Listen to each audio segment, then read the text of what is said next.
Thank you for auditing the always positive new music review show hosted by a French professor who's going to be provocative. I might annoy you in this video. And I'm going to be talking about 100 Gecs and their new album 10,000 Gecs. And the thing is, I actually have sort of a weird history of not annoying people with my takes on 100 Gecs.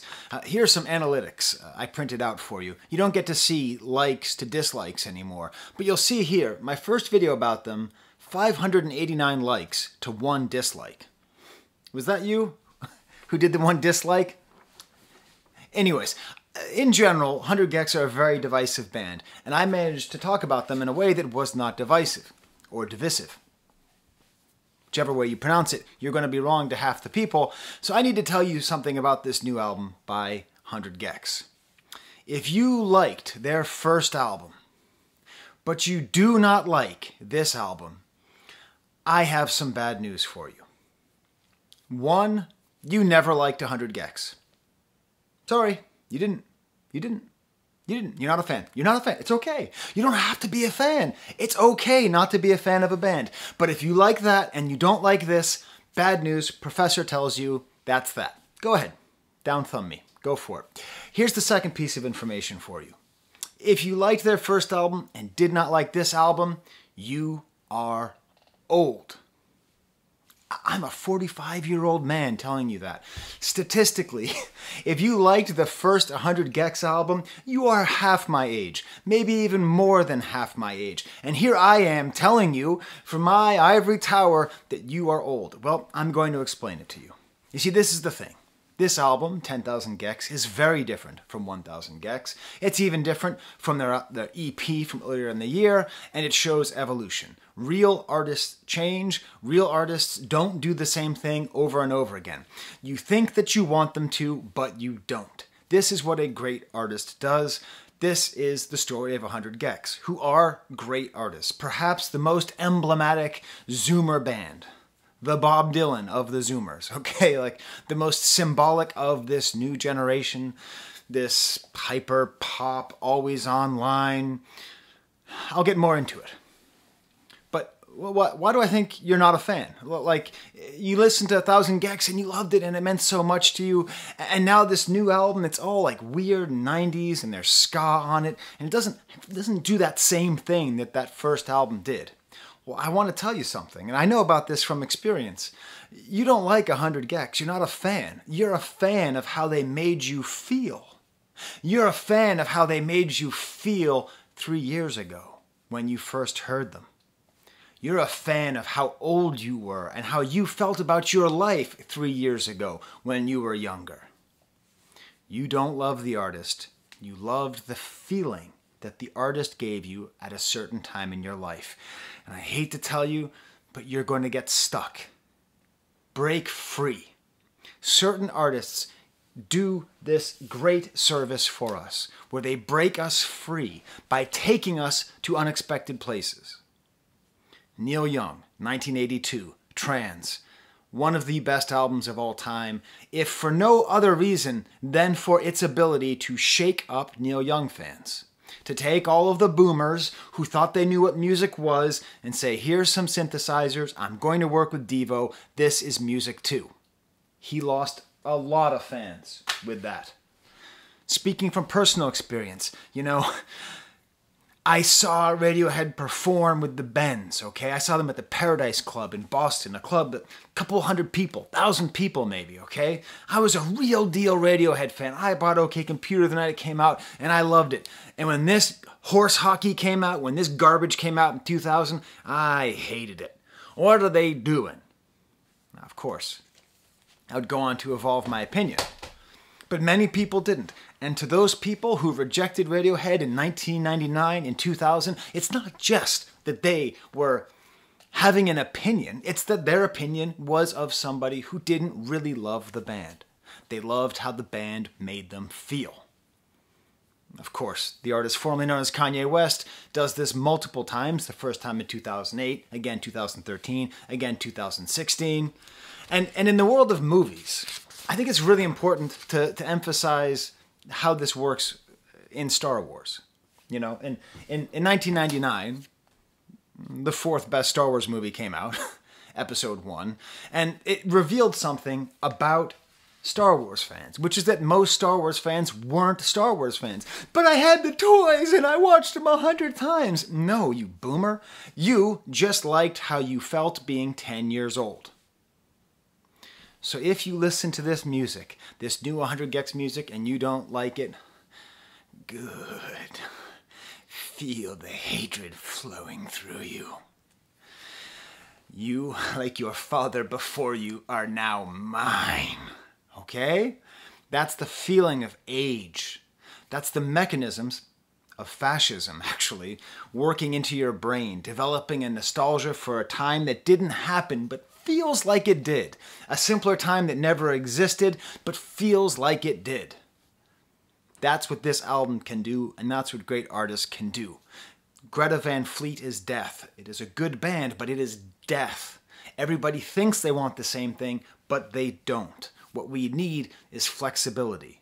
You need to trust artists, not your member berries, okay? So that's how I'm starting. And maybe you're mad at me because I'm a 45-year-old man calling you a 20-year-old old, but I am because I'm trying to help teach you a lesson that I learned the hard way. I hated episode 1 when it came out too. I hated Kid A when it came out. I'm not telling you this as somebody who's always known this information. I picked this up over the years. There's not just one kind of Gec. There's not 99 Gecs. There's not 101 Gecs. There's 100 Gecs. Now, maybe you don't like this music at all. Maybe you didn't even like the first 100 Gecs album.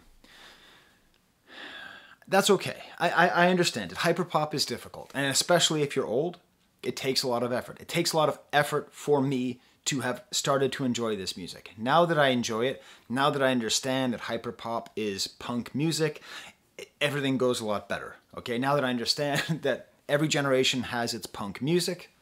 Punk music was at one point rock and roll. Punk music was at one point punk music, okay?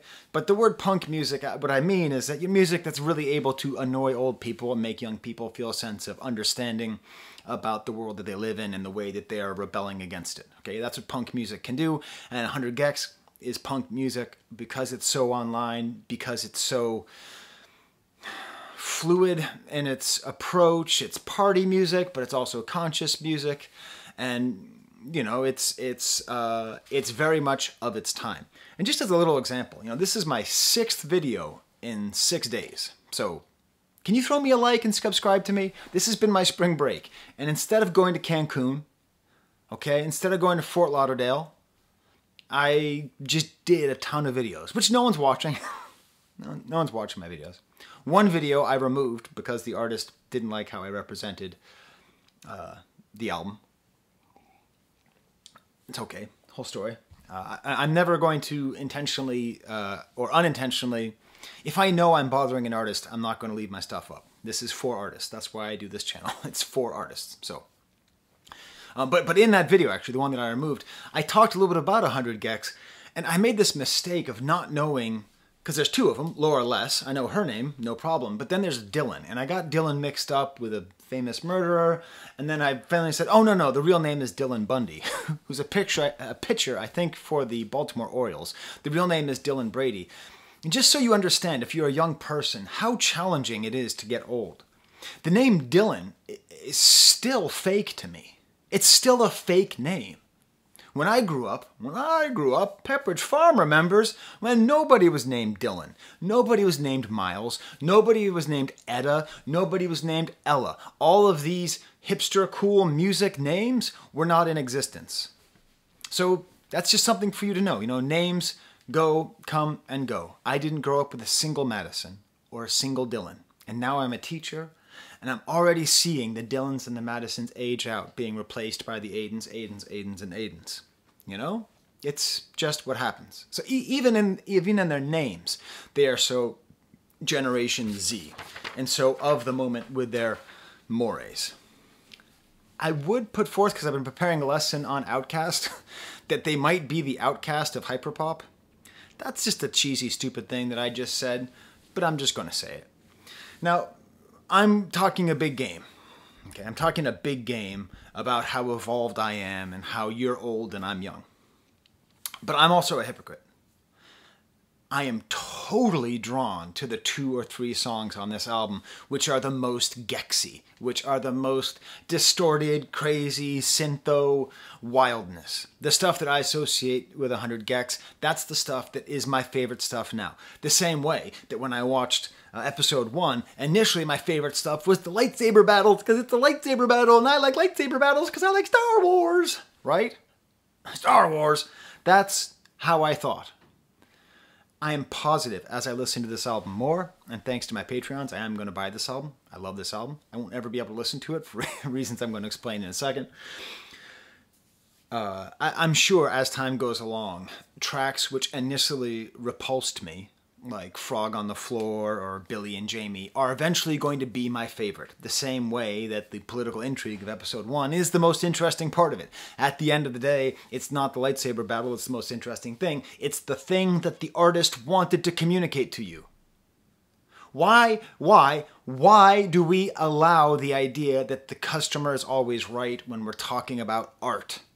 I understand it when we're talking about getting our tires fixed, when we're talking about a broken toaster, but the customer is not always right when the person providing something is an artist. We go to artists to learn, to grow, to change, to feel, not to be fed the same emotion that we felt in the past.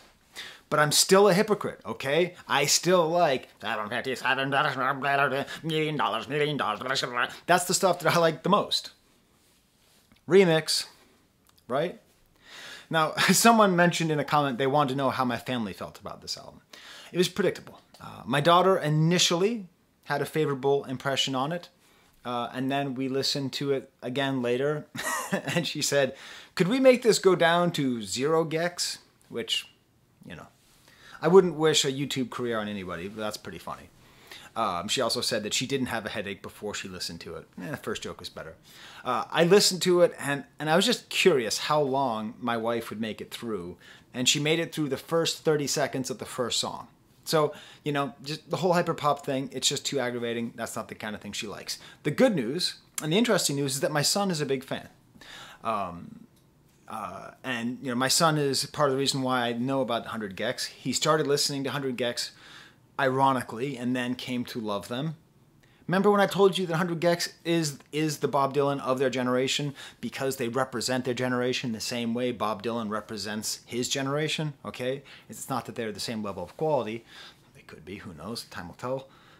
But it's that way. So the fact that a lot of people who love 100 Gecs started listening to them ironically and then ended up liking them is actually part of this meta, post-meta, meta-ironic, post-irony, all this kind of post, basically an entire bowl of soup filled with the words meta and post, all just kind of mixed in. That's what this music is, and that's how to appreciate it.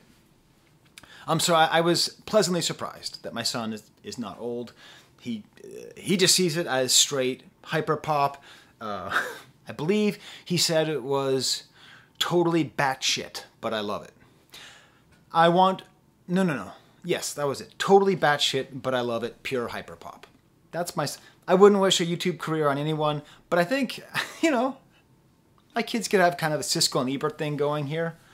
Well, I thought it was totally batshit, and I wish it'd go down to 0 Gecs. So that's what they think. Now, when I'm actually going to talk about this album, I'm going to talk about it eventually. Listen, if this is your first time viewing me, my videos are long because I have lots of thoughts. I'm trying to share thoughts with you. I'm not sharing grades. I'm not sharing reactions. I'm not sharing 5 out of 10 or 10 out of 10 or A+ or B- or thumbs up or thumbs down. All I'm doing is just giving you thoughts. And if you like my thoughts, tell me the thoughts that you thought of while thinking about my thoughts. That's just what I want to do. I want to create a place for discourse where we can have very high-level discourse together, talking about art and supporting artists. So I'll get to the album more specifically, but the initial thing that I think about this album, and it's kind of a punk-ass way of putting it, but it's the album of the decade. Just not this decade. It's the album of the 90s. I'm not saying it's the best album of the 90s. I'm doing a play on words, kind of like they do with the song Hollywood Baby. It's a very interesting pastiche job, hopping through genres, But the thing is that constantly filter the genres through hyperpop, through their style, so it never feels like simple aping of a style. It feels like it's just filtered through. It feels, the thing about hyperpop is that it's playful, it's party, it's all those things. So it doesn't go against the feeling of a 100 Gecs album. It just goes against the sonic atmosphere that one expects based on listening to 100 Gecs. But we're, I mean, 1,000 Gecs. We're now at 10,000 Gecs. I do want to praise one thing. You're not ready. You're not ready. You're not ready for the thing I'm about to praise. You wouldn't think I'm about to praise the thing I'm about to praise, but here it goes. I am going to praise the lyrics. The lyrics are very good. I didn't say good, I said very good. The music is constantly straddling like this deceptively deep meditation on life in the 21st century, and then let's get effed up and party. And it traces back and forth, and sometimes it does both at the same time. And so what I did, just to prove this point, is I made a 10-line poem, taking one line from each song. And I think it's going to give you a sort of idea and feeling of what this album is like lyrically, and why it is so, I think, profound and party rock. Put emojis on my grave. Somebody is making money on my problems. We don't want the news, we just want to read statements. Give him some space. He doesn't know what people think about. I am eating burritos with Danny DeVito. Yeah, it's a damn shame to lay waste to a brain.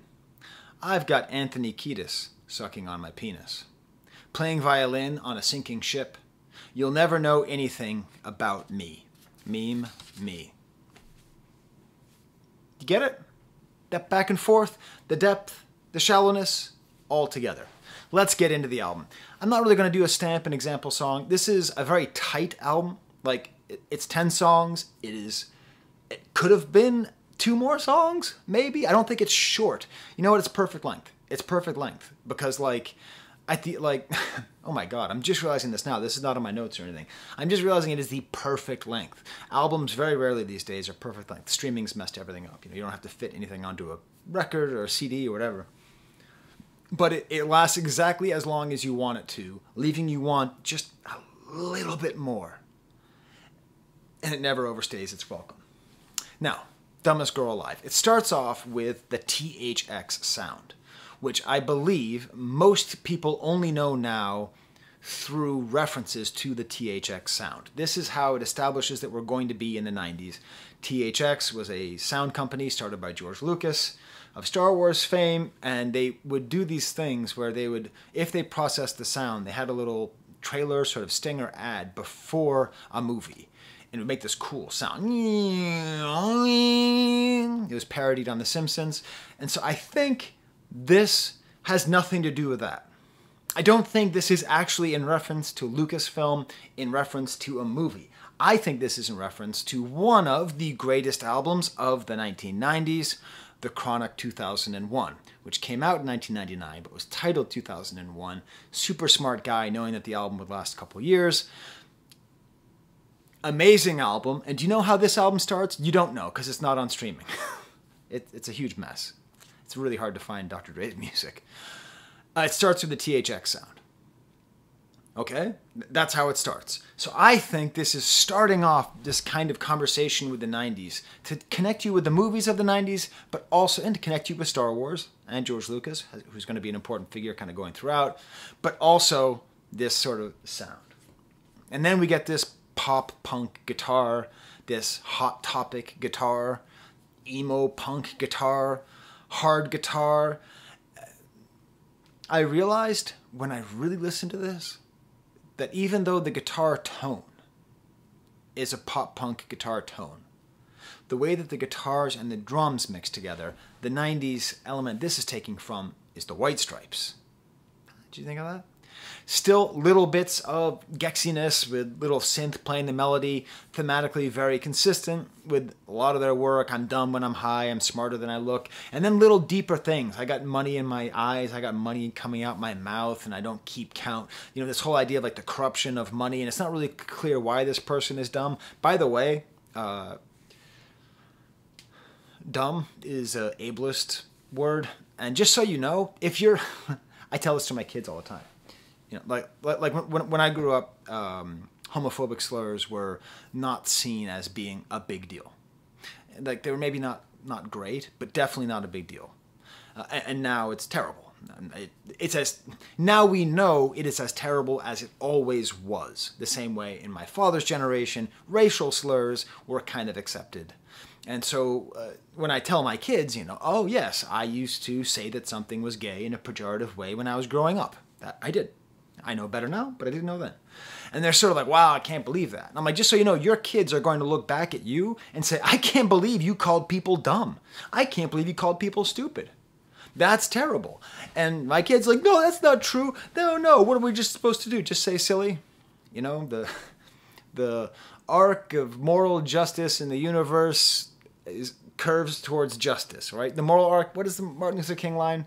The point is, we're moving slowly there. So it's interesting to me because 100 Gecs is the kind of band that pushes my conception of a lot of things, that makes me feel old with my old mores, my old values. Just to throw that out there.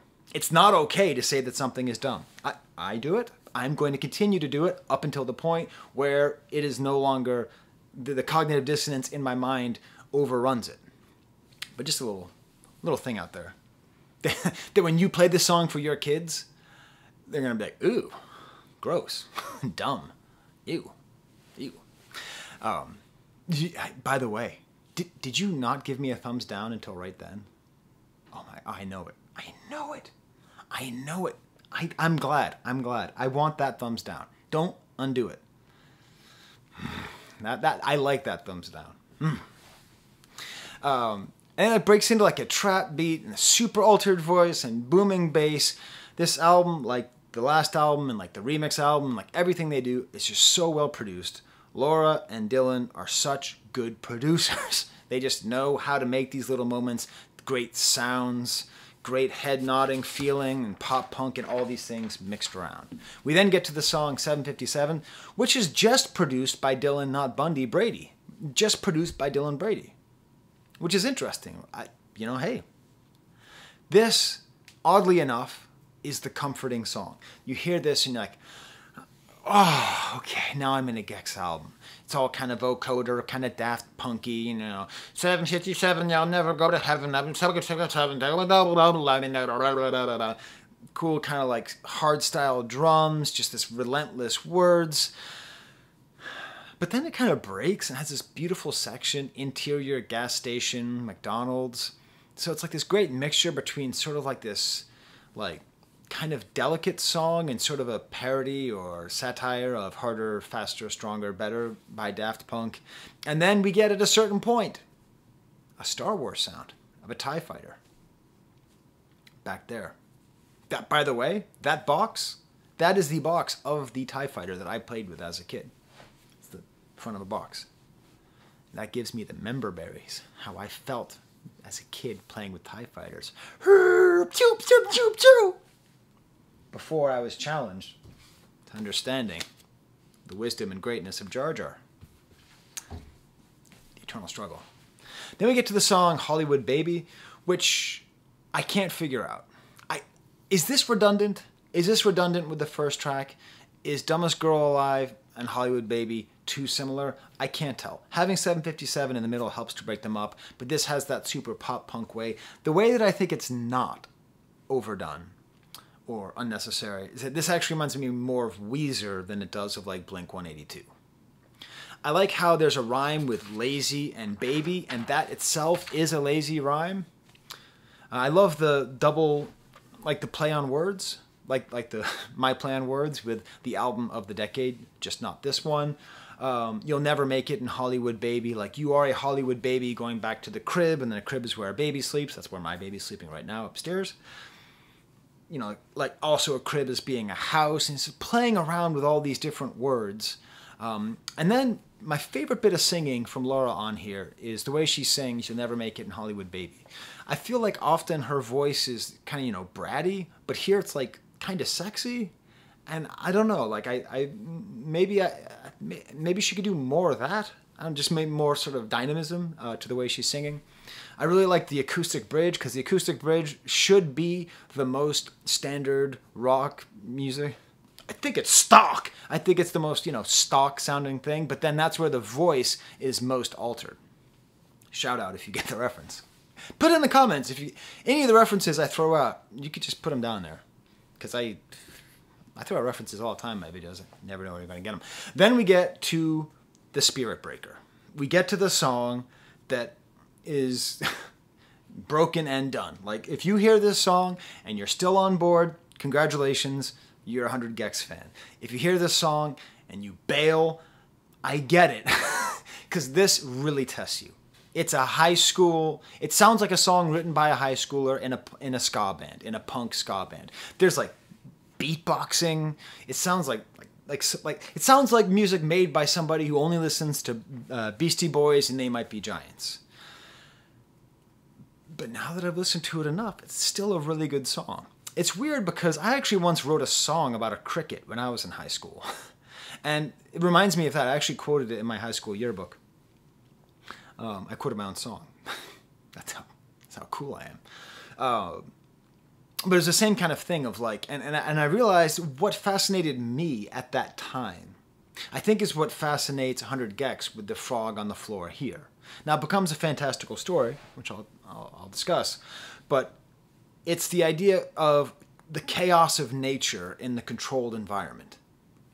And I think if we spent more time thinking about the thematics of Gecs and the way they're produced, that this could be a recurring theme, that because their music is so synthetic and sounds so robotic and so computery, yet they are such vibrant artists. Laura and Dylan are such vibrant artists. They're such people in the middle of all this, that that the frog on the floor, it's this invasive reminder of animal life.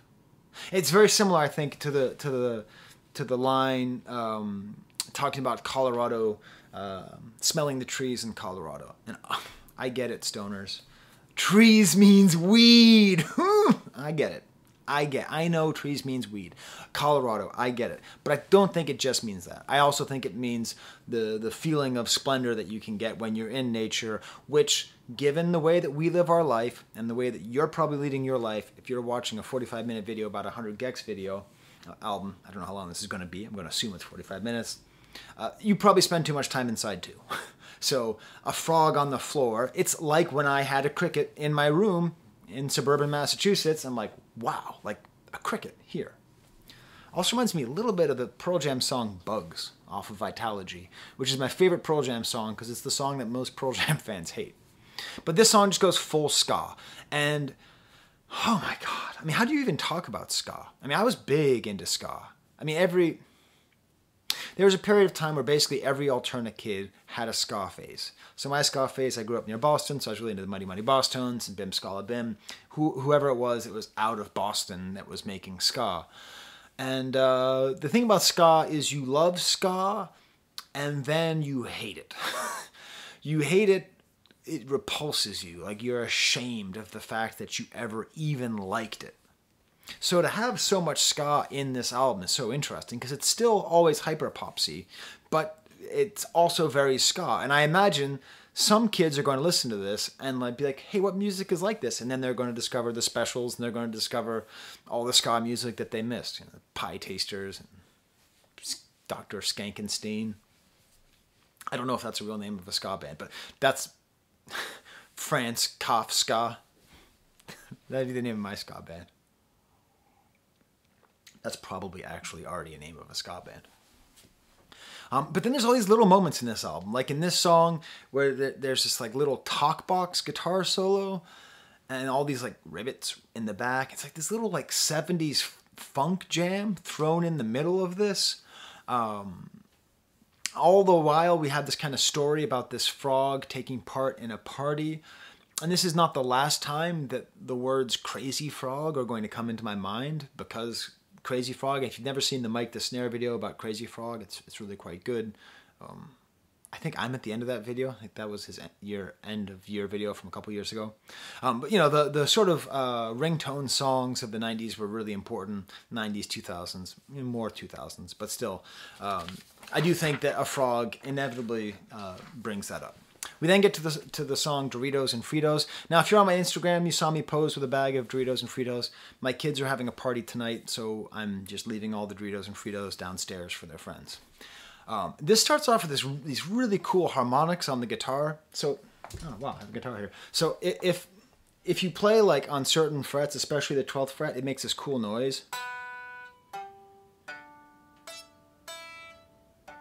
You hear how that's different than that kind of pong. So it does these really cool harmonic sounds. And I was trying to think who it reminded me of. I was like, it kind of reminds me of like Van Halen, like bad 90s Van Halen. I mean, most Van Halen is bad, but all the 90s stuff is bad. I can't possibly be pissing off anyone who's still watching.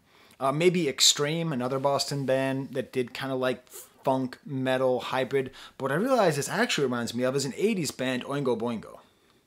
And weirdly enough, the person I knew who was most into ska my entire life was also the most into Oingo Boingo. So I'm just going off here. If you've never heard Oingo Boingo, Danny Elfman, the guy who did the Batman theme and the Simpsons theme, he had a band before he became a music composer, thanks to Tim Burton. And it's a great band. Very kind of nerdy, very upbeat, very kind of fun, very 80s. And this really feels to me in that Oingo Boingo smart party rock funk alterna stuff. Did I throw out enough words there? Doritos and Fritos. I think it's important because the song's also about traveling, about going to France and going to Greece. But then the only thing he's able to find, or they're able to find, I don't know who sings which verse, if it's Dylan or Laura. One of them, all they can find is Doritos and Fritos, which I think sort of shows the sort of coarsening of traveling and the American culinary and commercial hegemony over the world, right? If you're in Greece and you want to eat and all you have is Doritos and Fritos, why did you leave your country in the first place? Why are you not eating dolmas, my favorite Greek food? The grape leaves, the rice. Problem with those is you think you can eat more than you can. I once ate like 8 of those, not realizing they were filled with rice. I was like, oh, dolmas. But yeah, and also it makes reference to Danny DeVito. Danny DeVito is kind of a meme right now, but he is secretly a great director. This has nothing to do with movies. I mean, with music. This is just about movies. But the movie Hoffa by Danny DeVito, I think, is one of the top 5 movies of the 90s. I think it's Jack Nicholson's best performance. I think it's David Mamet's best script. Totally overlooked. And Death to Smoochie, another great one. Danny DeVito's a very good artist. So I liked hearing Danny DeVito here, even though obviously he's just here for the rhyme. And then we get like a real guitar solo shredding. So I don't know if it's Laura or Dylan who plays the guitar, but it's like real shredding guitar, you know, like these are real musicians. Then we get to the song Billy Knows Jamie. Pause for a dramatic sip.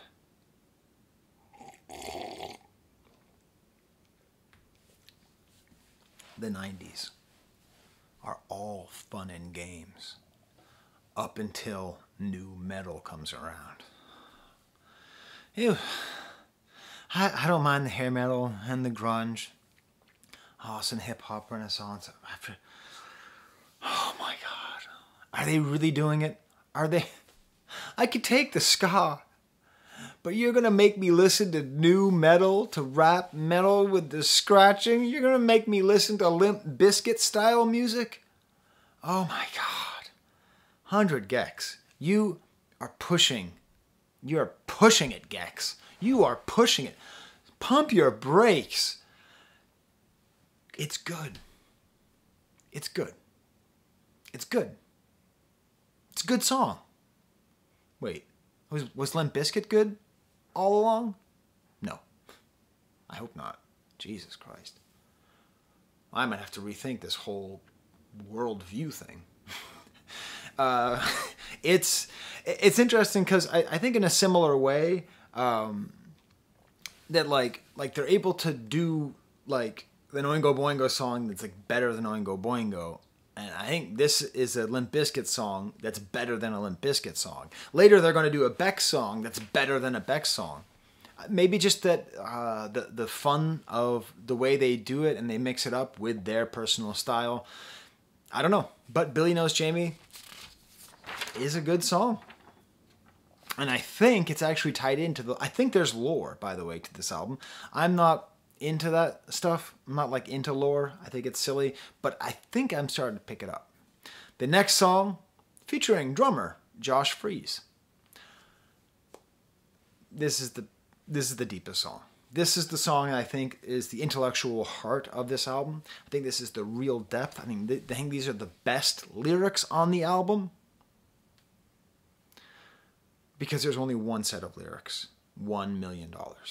And they're mostly played, mostly said by a voice that is imitating the weird, cold, distant voice of an Instagram ad, or some kind of TikTok offer, some kind of grifter, some kind of like woman in a bikini holding up a Bitcoin, okay?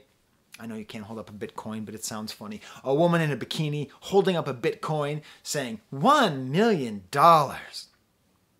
This is so great because the words $1 million have such a fetishistic power over the mind, especially the American mind, but over all the minds. The sense that that's the amount of money that you need to be free. That's the amount of money that you need to be successful. That you can say that you officially have the Sigma grind set to the point where you can also have a car and smoke a cigar and get arrested. You know, that you have officially $1 million. So they're repeating this mantra over and over again and manipulating it. And the rhythmic possibilities of these words, it's almost like, I guess when people get high, they get really fascinated by what words mean. I've never been high, but I do the same thing. So I don't know. Maybe it's just that unlocks a certain part of your creative mind, and I just unlock that just, I don't know, through eating Doritos and Fritos. But, you know, we just like say a word over and like, it's a weird word. Million. 1 million. Hey, that rhymes. 1 yun. Might go for some funyuns. Okay, now I'm sounding stoned. But just the way of messing around with the $1 million. And then a different computer voice, $1 million. And then eventually like this full funk break with a super compressed $1 million. $1 million. It's this crunchy, my favorite production part of the entire album. And this great bit on bass as well. It's perfect. It's totally repetitive and totally stupid, but totally profound. Because these words mean so much to us. Even if you're statistically probably, I don't know, 20% of you who are watching this are identify as, you know, Marxist or anti-capitalist, you can't fight the fact that if someone said, I'm going to give you $1 million, and even, this isn't in my notes, I'm just riffing here, it sort of ties into like the idea of 100 Gecs. Whatever a Gec is, 100's a lot. And then we had 1,000, now we have 10,000 Gecs. Eventually we're going to get to 1 million Gecs. This quantity, our obsession with quantity, our national obsession with quantity. Wow. This is a really good album, by the way. Next song is called The Most Wanted Person in the United States. This is better than Beck. I'm sorry, I have a love-hate relationship with Beck. A lot more hate than love, although his album Midnight Vultures, I would say, is one of the best albums of the 90s. Okay? Midnight Vultures is probably even better than The Chronic 2001. Okay? So Beck is capable of greatness. But this reminds me of early Beck, the sort of like weird, western-y, faux hip-hop stuff. It's cool because it has this bass line. And the first time I listened to it, I challenged myself to see if I could figure out where it was from without looking it up.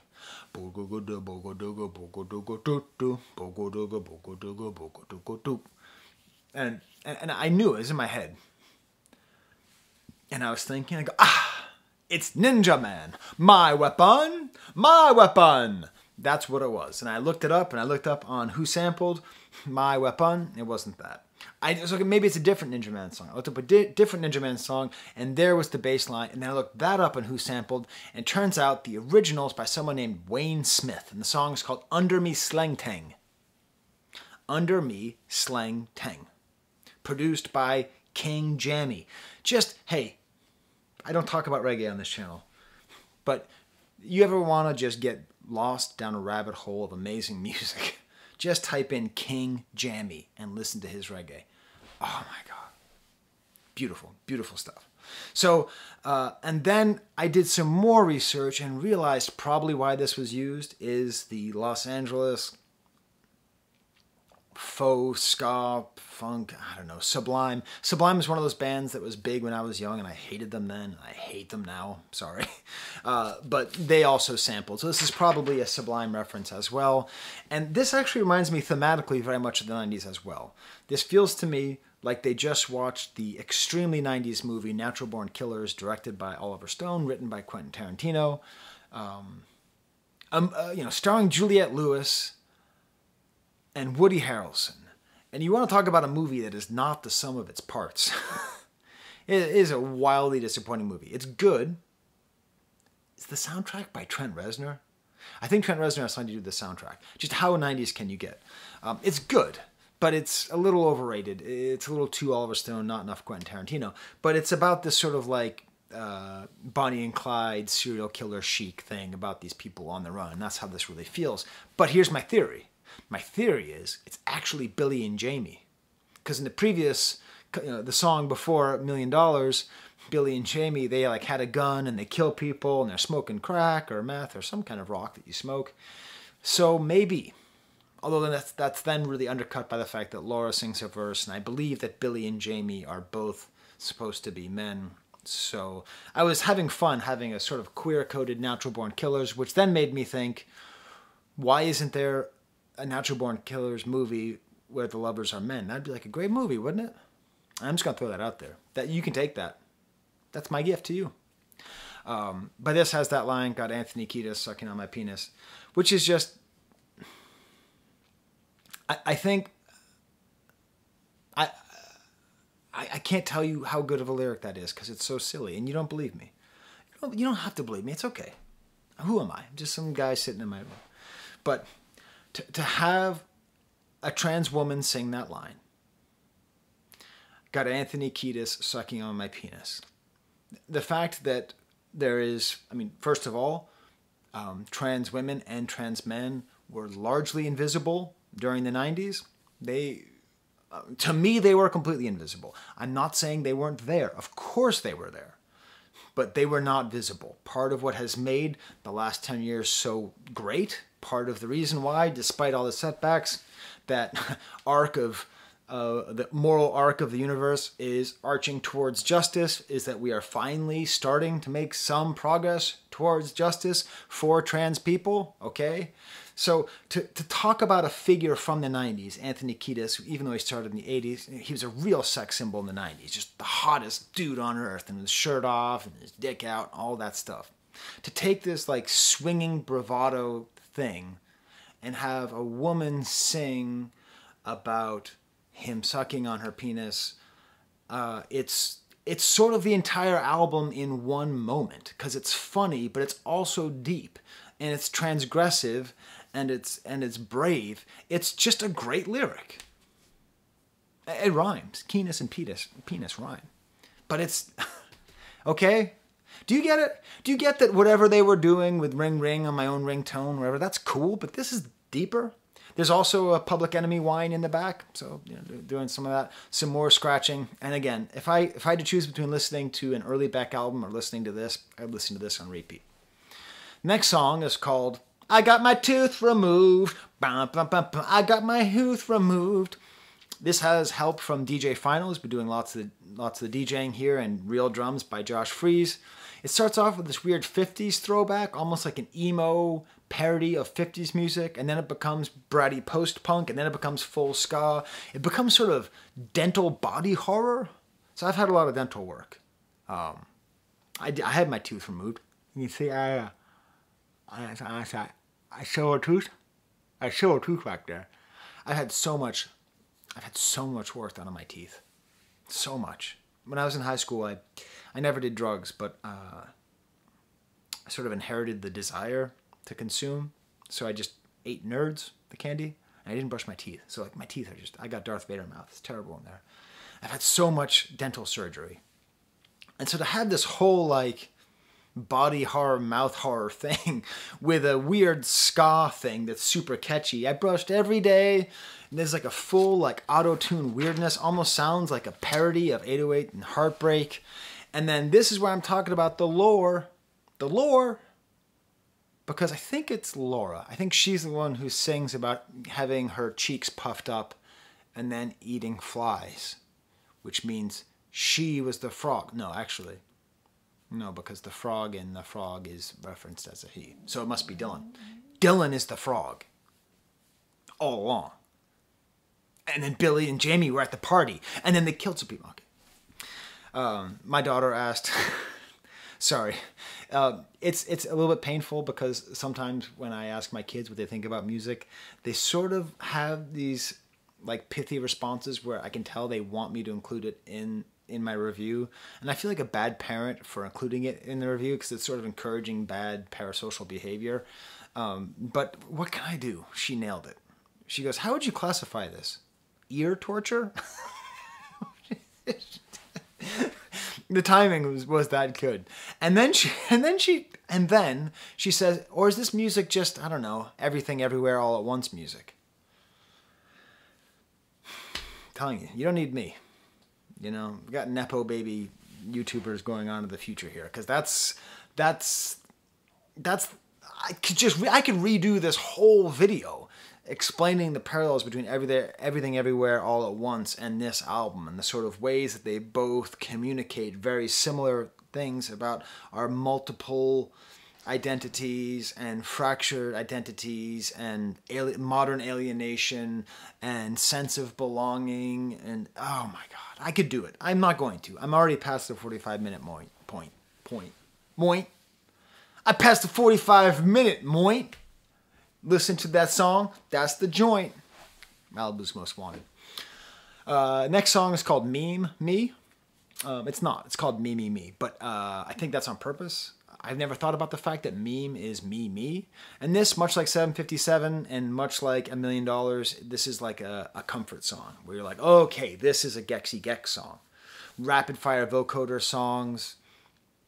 It just gets super hard and cool. Very kind of ringtone pop again. This reminds me a lot of the Crazy Frog style melody, but then it gets too hard rock and too ska for that. It's sort of like a little tour through the entire album with the different styles. This is a nice sort of concluding message because it feels like it goes through pop punk and ska and then hyper folk and hyper pop and all that kind of stuff. And once again, the simplicity. So we have like the greatest lyrics on the album. $1 million. Anthony Kiedis sucking on my penis. And then you'll never know anything about me. This is that whole thing about modern alienation, about the ability that we have to be in public spaces without revealing anything true. Now, I reveal true things on this channel. I could be a liar. I could make it all up. I don't even have kids. Okay? I live alone in my parents' basement. This is a green screen. I don't know who Franz Kafka is. I've never listened to Velvet Underground. I don't like Star Wars. Okay? You don't know this. But it's very important for 100 Gecs because they are so good at being sort of so approachable and so modern and so like, yeah, I know 100 Gecs, but also having this real distance. And I think that's really important, that they're telling their audience, you'll never know anything about me. And I think that's true. And I think that's important. And I think that's meaningful. This is the modern dilemma, you know? Who are we and does anyone really know us? And if we hide ourselves from others, are we protected or are we alienated? Tell me in the comments. Do you think that you are alienated or protected by anonymity? I'm going to buy this album. Thanks to my Patreons. I don't know when it goes for sale, but these are my Patreons. I got a new year-long Patreon at the LP level. That's right, y'all. His name is AJ. Very psyched about that. That's fun. People join up for a year. So yeah, join my Patreon. And tell me what you think of the album. Give me lots of thumbs up and thumbs down. If you're young and old. There's the camera.